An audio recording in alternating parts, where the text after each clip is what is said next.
What's up guys, Everything Apple Pro here, and Samsung just announced the new Galaxy Note 7, skipping the 6 altogether just because they didn't want to tie it in with being an older, inferior product. They wanted it on par with Apple's iPhone 7 releasing in just a month here. So in this video, I wanted to show you what's new about the phone, whether or not you should get it compared to the iPhone 6s Plus, and just pretty much everything you need to know about this phone. I think it's an awesome release. Samsung did some really good things with it. So let's jump right in. So first off is design. This thing is the Samsung Galaxy S7 Edge with a stylus basically. I mean, it's completely inspired by this phone. The rear and front are both curved now. The rear was curved on the Note 5, but the front wasn't. So now you have a curve on both sides of the display. While it does make for a very flush design, whether or not that's something you want, it doesn't matter. Samsung's adding it anyways.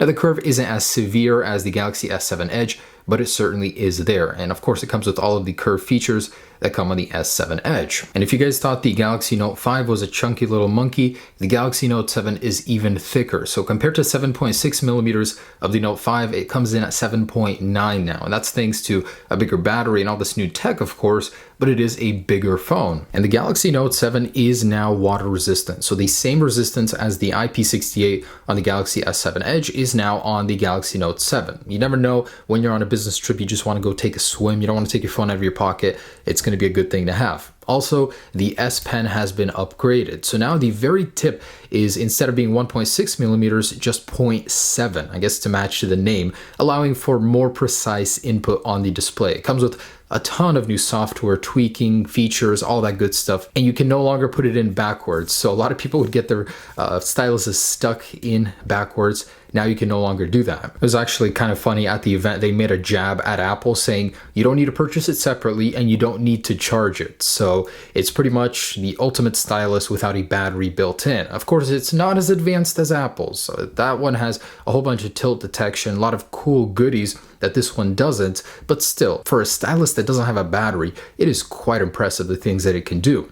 Now this, coupled with the always on display, allows you to go ahead and scribble on the display when the display is off. Neat little feature. So while the display remains at the very same resolution, there is a new processing chip, the MDNI E chip, which is responsible for the colors on the display. Samsung says it is better and it actually can reduce the battery drainage when watching HDR video. The other important thing to note when it comes to display is the fact that it actually has Corning Gorilla Glass 5, the very first phone in the market to incorporate this new technology. It's supposed to survive falls at 5.2 feet 80% of the time, so I cannot wait to put that to the test. Now as for specs, pretty much the same thing as the Galaxy S7 Edge. It uses the Snapdragon 820 or the Exynos processor depending on where you're buying it. In every way, the Exynos processor is the superior one. So if you're in a different country besides the USA, you will be getting that one. A lot of people are even saying it's better to buy one from Canada and import it. However, take note, unless you reflash the firmware, you will not be able to use Samsung Pay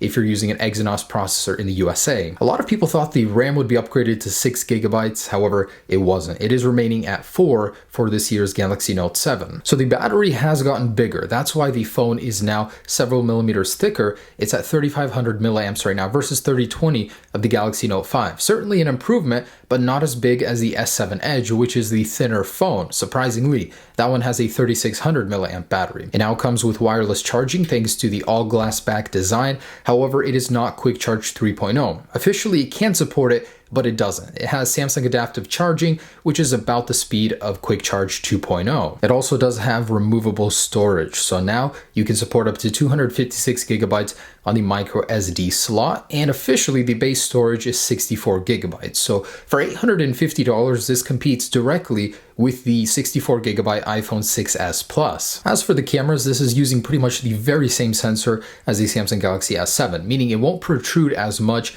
It now has better low light capability thanks to larger individual pixel sizes on the camera sensor. And as for the actual megapixel count, it went down from 16 to 12 because Samsung is starting to realize that numbers aren't everything. It's actually quality. And man, does this camera look good when I tested it on the Galaxy S7 Edge. Of course, I'll do a full review with the iPhone 6s Plus, but but I'm thinking it's going to be just as good. So what else? Well, goodbye fingerprint sensors. Iris scanners are the new rage. So the new Galaxy Note 7 has an iris scanner that'll scan your eyes, and officially it's supposed to be a more secure way to unlock your phone, although it will take more time than just fingerprint unlocking it using the sensor. It was a feature that was long rumored to happen, and I'm glad to see it finally here. It's the future on our phones. And it does have the new USB 3.1C standard. So instead of micro USB, you now have that fully reversible cable, and it's actually much faster. It will allow for faster charge rates and data transfers. Every phone is going there. Samsung just adopted it for the first time with their Galaxy Note 7. And the 4 new colors are actually pretty cool. Black Onyx, Blue Coral,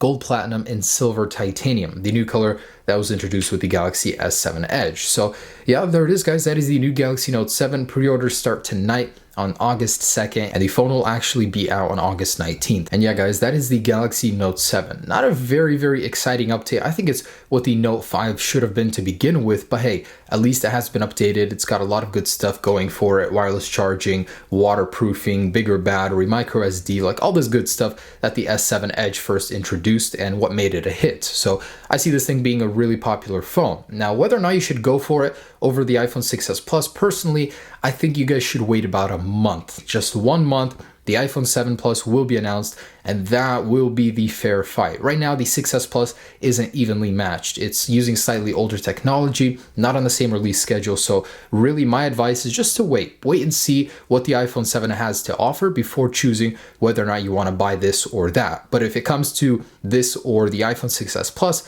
certainly the Note 7 is the superior phone. Faster, all this new tech that the iPhone doesn't have, so really not that fair of a fight. But thanks so much for watching, guys. Hope you enjoyed this little overview. Stay tuned for the actual review, drop test, water test, all that good stuff. Peace.